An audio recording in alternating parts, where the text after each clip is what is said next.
Hello दोस्तों, मेरा नाम है विकास और आप देख रहे हैं केम आइडिया।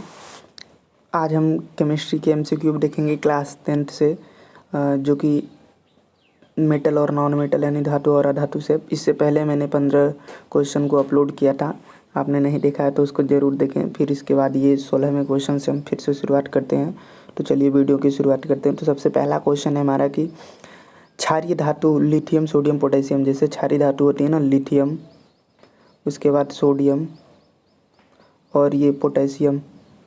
ठीक है दोस्तों, तो इतनी मुलायम होती है कि इनको चाकू से भी काटा जा सकता है। ये बात सही है। इसके पहले हमने देखा था कि क्षारीय धातुओं को चाकू से काटा जा सकता है।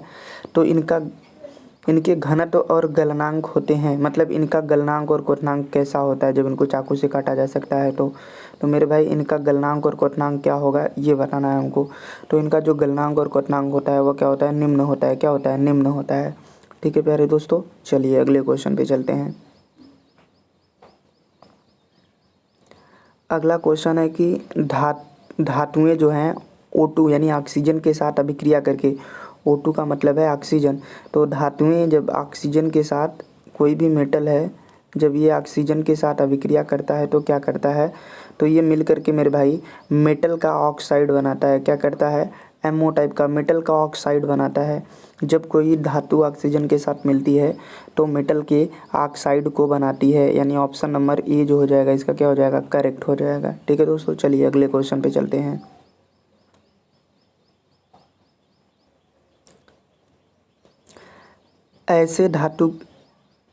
ऐसे धातु ऑक्साइड जो अम्ल तथा क्षार दोनों से अभिक्रिया करके लवण तथा जल प्रदान करते हैं, क्या कहलाते हैं। मतलब ऐसे धातु के ऑक्साइड, ऐसा कोई मेटल का ऑक्साइड है जो एसिड या एसिड और बेस, ऐसा मैं बोलूँ एसिड और बेस दोनों से रिएक्ट करके वो क्या दे रहा है, सॉल्ट दे रहा है और वाटर दे रहा है। तो हमसे पूछ रहा है वह क्या होगा, कैसा होगा, अम्लीय ऑक्साइड होगा कि क्षारीय ऑक्साइड होगा कि उभयधर्मी होगा कि सूचक होगा। तो मेरे भाई वो उभयधर्मी होगा, उभयधर्मी ऑक्साइड होगा।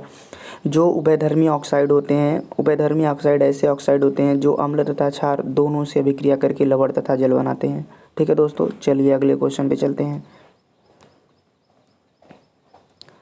अगला क्वेश्चन है कि उभयधर्मी ऑक्साइड हैं, आपको बताना है कि इसमें कौन सा उभयधर्मी ऑक्साइड है। क्या Al2O3 एल्युमिनियम ऑक्साइड उभयधर्मी ऑक्साइड है, या जिंक ऑक्साइड उभयधर्मी ऑक्साइड है, या दोनों हैं, या इनमें से कोई नहीं है। तो मेरे भाई जो एल्युमिनियम और जिंक के ऑक्साइड हैं ये दोनों ही उभयधर्मी ऑक्साइड है। कैसे ऑक्साइड हैं, उभयधर्मी ऑक्साइड। एल्युमिनियम ऑक्साइड और जिंक ऑक्साइड ये दोनों जो हैं उभयधर्मी ऑक्साइड हैं। ठीक है दोस्तों, चलिए तो इसका ऑप्शन जो हो जाएगा वह सी सही हो जाएगा। चलिए अगले क्वेश्चन पे चलते हैं। अगला क्वेश्चन है कि सोडियम ऑक्साइड एवं पोटेशियम ऑक्साइड को जल में घोलने पर बनता है। जैसे सोडियम का ऑक्साइड है Na2O और पोटेशियम का ऑक्साइड K2O। ठीक है, तो सोडियम और पोटेशियम के कुछ ऑक्साइड हैं, ये दोनों ऑक्साइड हैं, इनको जब जल में घोला जाएगा तो क्या होगा, आपको बताना है। इनको जब जल में घोला जाएगा तो क्या होगा। तो मेरे भाई किसी भी धातु के जो जनरली जो धातु के जो ऑक्साइड होते हैं वो हमेशा कैसे होते हैं मेरे भाई, तो वह हमेशा लगभग मतलब जनरली जो धातु के ऑक्साइड होते हैं वह क्षारीय होते हैं। कैसे होते हैं, क्षारीय होते हैं, यानी क्षार। ठीक है, तो जो धातु के ऑक्साइड होते हैं वो कैसे होते हैं, वह क्षारीय नेचर के होते हैं।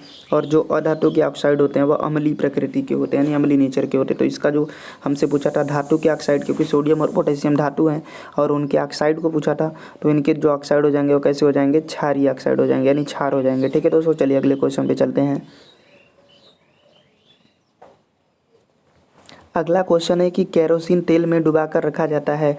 आपको बताना है कि किसको केरोसिन के तेल में डुबाकर रखा जाता है, यानी जो मिट्टी का तेल जिसको हम बोलते हैं, या केरोसिन के तेल में किसको डुबा कर रखा जाता है। तो मेरे भाई जो अत्यंत क्रियाशील धातु होती है, जैसे सोडियम हो गया, पोटेशियम हो गया, लिथियम हो गया, इन सभी को हम क्या करते हैं, ये सभी अत्यंत क्रियाशील धातुएं होती हैं और इनको हम क्या करते हैं, केरोसिन के तेल में डुबा कर रखते हैं। तो हमारा जो सही ऑप्शन होगा वो क्या होगा, पोटेशियम और सोडियम। पोटेशियम और सोडियम आपको मैंने लिखा भी है कि ये अत्यंत क्रियाशील होती हैं और इनको हम कहाँ रखते हैं, मिट्टी के तेल में। तो जो सोडियम और पोटेशियम है वो अत्यंत क्रियाशील धातु हैं। ठीक है दोस्तों, चलिए अगले क्वेश्चन पे चलते हैं।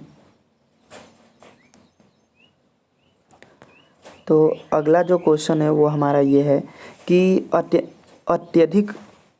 अत्यंत अधिक ताप पर भी O2 के साथ अभिक्रिया नहीं करता। मतलब ऐसा कौन सा है जो बहुत उच्च ताप पर भी ऑक्सीजन के साथ अभिक्रिया नहीं करता। आपको यही बताना है कि ऐसा कौन सा है जो अत्यधिक ताप पर भी ऑक्सीजन के साथ अभिक्रिया नहीं करता।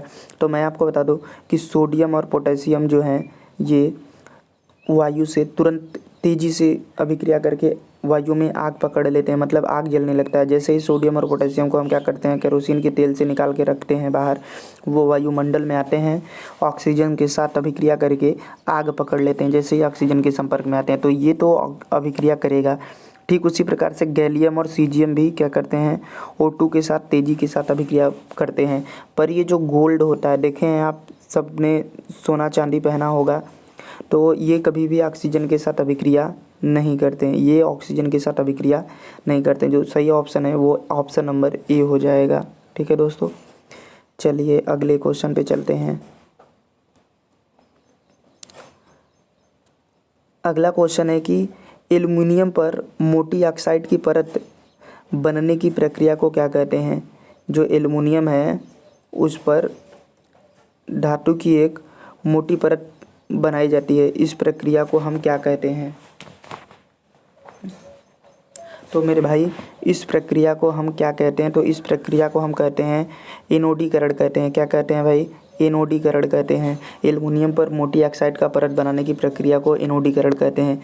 किसी भी एल्युमिनियम पर आप मोटी ऑक्साइड की परत को चढ़ाइए तो उसको एनोडीकरण कहते हैं। और साथ ही वो जो होता है उसमें जो होता है वो ऑक्साइड की प्रक्रिया होती है। तो आप उपयुक्त दोनों भी मार सकते हैं, कोई दिक्कत की बात नहीं है, पर आप एनोडीकरण मारें तो अच्छा है। तो ऑप्शन नंबर ए जो हो जाएगा इसका करेक्ट हो जाएगा। ठीक है दोस्तों, चलिए अगले क्वेश्चन पे चलते हैं। जल के साथ अभिक्रिया करके धातु बनाती है, वो कौन है।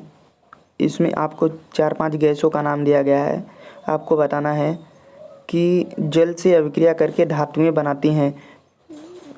जैसे वाटर है, इससे कोई भी मेटल रिएक्ट किया तो क्या बनेगा।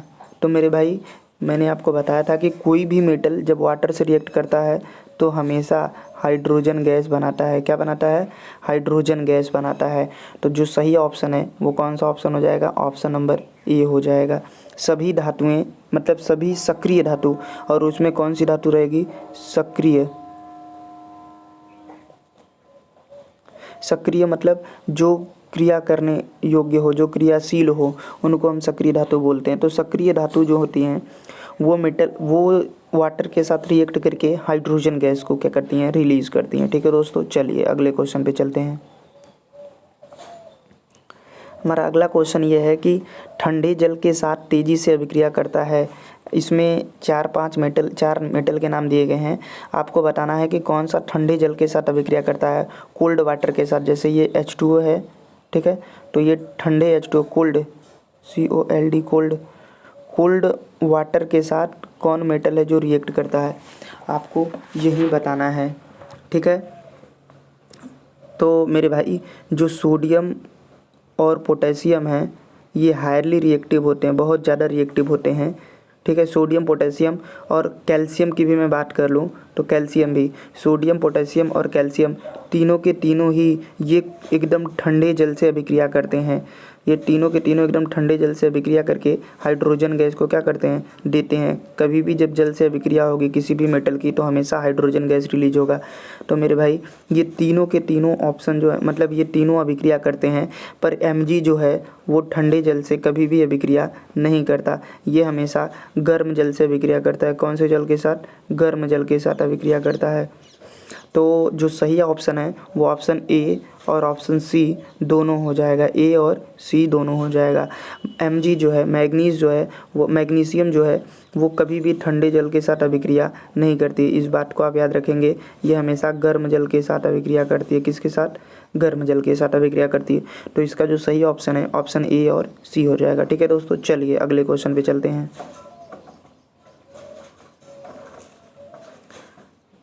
अगला क्वेश्चन है हमारा कि शीतल जल के साथ अभिक्रिया नहीं करता। शीतल मतलब ठंडे जल के साथ। कौन है जो ठंडे जल के साथ अभिक्रिया नहीं करता? ठंडे जल के साथ। ठीक है दोस्तों, आपको यही बताना है। तो अभी मैंने बताया कि जो मैग्नीशियम है, Mg है, वो कभी भी ठंडे जल के साथ रिएक्शन नहीं करता। ये कैसे जल के साथ अभिक्रिया करता है मेरे दोस्त? तो ये हॉट वाटर के साथ यानी गर्म जल के साथ अभिक्रिया करता है। तो ये ऑप्शन क्या हो जाएगा? सी सही हो जाएगा। सोडियम, पोटेशियम और कैल्शियम, अभी मैंने इन तीनों के बारे में बताया कि ये जो है मेरा किससे अभिक्रिया कर लेता है भाई? ठंडे जल से अभिक्रिया कर लेता है। पर मेरे भाई कभी भी मैग्नीशियम जो है ठंडे जल के साथ अभिक्रिया नहीं करता। ये हमेशा किस जल के साथ अभिक्रिया करेगा?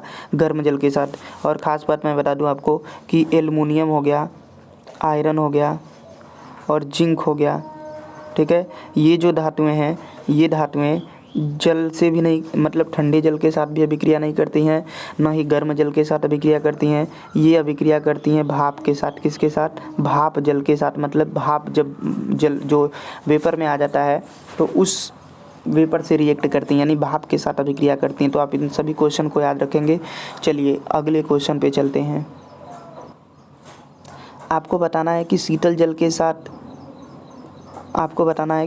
जल के साथ और न ही गर्म जल के साथ अभिक्रिया करती है।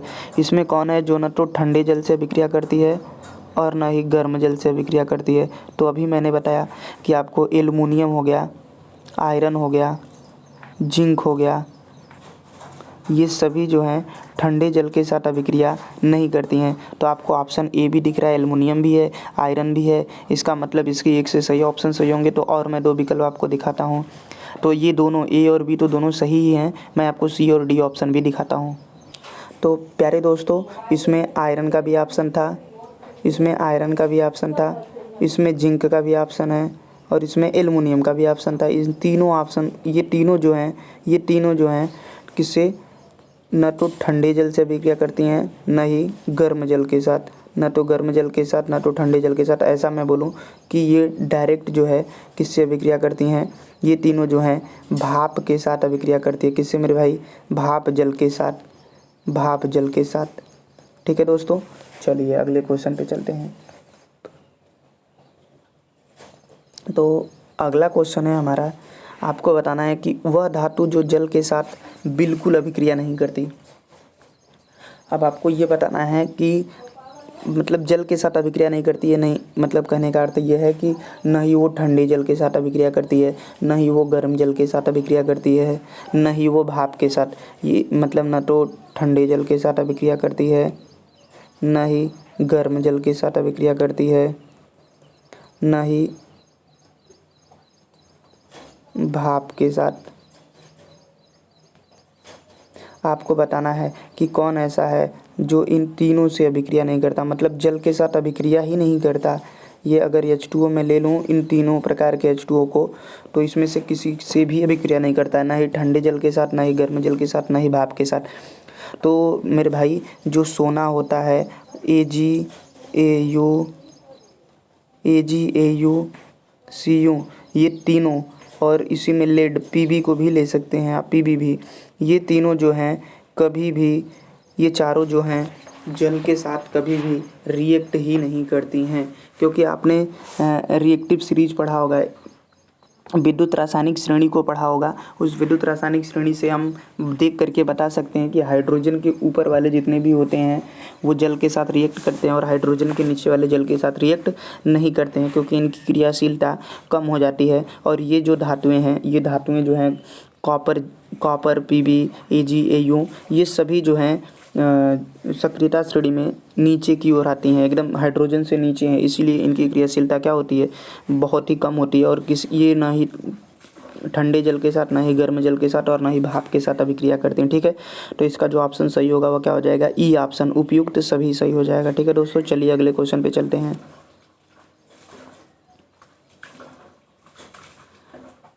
अगला क्वेश्चन है कि भाप के साथ अभिक्रिया करने वाली धातु। तो आपको बताना है कि भाप के साथ कौन अभिक्रिया करेगा, भाप जल के साथ कौन अभिक्रिया करेगा, जो भाप जल है उसके साथ कौन रिएक्ट करेगा। तो मैंने आपको बताया था कि एल्युमिनियम, जिंक और आयरन, ये तीन ही धातु हैं। ये तीन धातु जो हैं वो किस प्रकार के जल से अभिक्रिया करते हैं, वो भाप जल के साथ अभिक्रिया करते हैं। तो इसका करेक्ट ऑप्शन आपको खुद ही पता हो गया होगा कौन सा होगा। तो इसका जो सही आंसर है वो आंसर डी है। कौन सा आंसर है, वो आंसर डी है, उपयुक्त सभी। उपयुक्त सभी इसका सही हो जाएगा। चलिए दोस्तों अगले क्वेश्चन पे चलते हैं। अगला क्वेश्चन है कि धातुएं अम्ल के साथ अभिक्रिया करके अभिक्रिया बनाती हैं, के साथ अभिक्रिया बनाती हैं। मतलब कोई भी मेटल है, ठीक है, तो वो जब एसिड के साथ रिएक्ट कर रहा है, ठीक है, अम्ल के साथ, तो क्या होता है। तो कोई भी धातु जब अम्ल के साथ, ये है धातु और ये है अम्ल, जब आपस में रिएक्ट करते हैं तो क्या होता है। तो मेरे भाई हमेशा क्या बनता है, सॉल्ट बनता है। क्या बनता है, सॉल्ट बनता है। और वाटर क्या होती है, रिलीज होती है।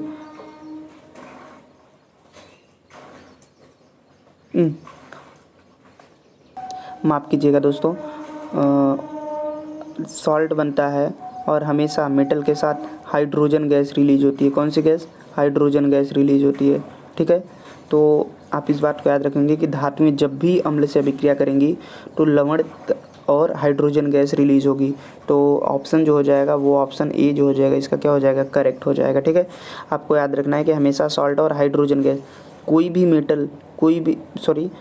मेटल जब एसिड के साथ रिएक्ट करेगा, और एसिड में जनरली हम किससे करवाते हैं, HCl के साथ और H2SO4 के साथ।